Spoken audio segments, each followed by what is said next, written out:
السلام عليكم ورحمة الله وبركاته. أهلا بيكم في قناتي كوكتيل ابتسام صلاح. ازيكم يا حبايبي، عاملين ايه؟ أتمنى من ربنا تكونوا بخير وبصحة وسعادة وهنا وسرور. اللهم صل وسلم وبارك على سيدنا محمد وعلى آله وصحبه أجمعين. كل سنة وانتم طيبين وبرأس السنة الهجرية مبسوطين وفرحانين. النهاردة هنقدم لكم أسرع إنجليش كيك. هنجيب كده كوباية إلا ربع من الزبدة وكوباية إلا ربع من السكر البودر، وهنخلطهم كده مع بعض زي ما انتم شايفين. المقادير هتنزل معاكم واحدة واحدة واحنا بنحضرها. تمام. اهم حاجة في الانجليش كيك نكون محضرين معانا فواكه مجففة من اي نوع بتحبوه، وكمان عصير برتقان او عصير تفاح او اي نوع من انواع العصاير الموجودة عندكم في البيت. بس انا النهاردة هعمل الانجليش كيك بالعصير البرتقان. نزلنا كده 2 من البيض، كنا ضاربينهم بره في بولة لوحديهم، وضفنا عليهم كيس من الفانيليا، وعندنا هنا كوبايتين من الدقيق ونص باكو بيكنج باودر. تمام. هنحط البيكنج باودر على الدقيق ونخلطهم كده مع بعض، وننزل بيهم على خلطة البيض والسكر والزبدة.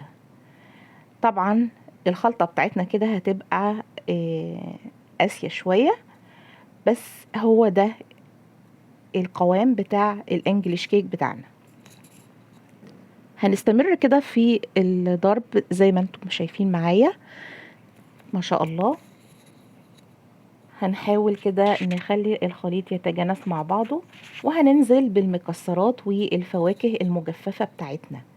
انا نزلت بقراصية ومشمشية مقطعة وزبيب وبندق مطحون وسوداني مطحون، وكمان نزلت بكوباية من عصير البرتقال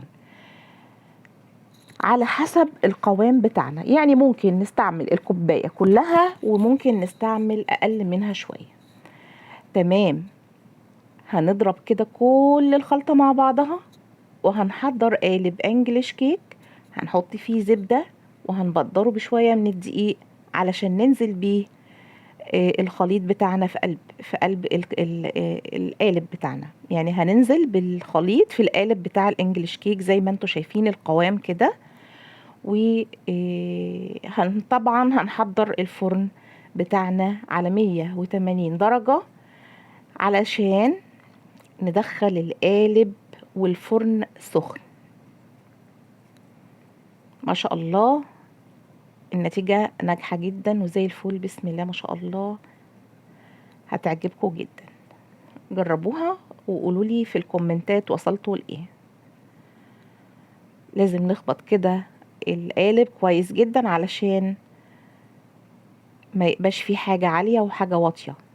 بعد لما حطينا القالب بتاعنا في الفرن خرجناه، وزي ما انتوا شايفين ما شاء الله كله سوا واحد.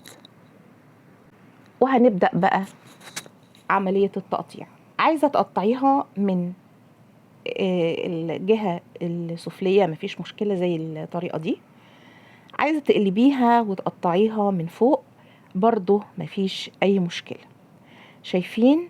شايفين القوام بتاعها ما شاء الله، حاجة جميلة جدا جدا جدا، ريحة وشكل ولون. شايفين الجهة اللي هي بتاعت وجه القالب ما شاء الله، حاجة جميلة قوي قوي قوي.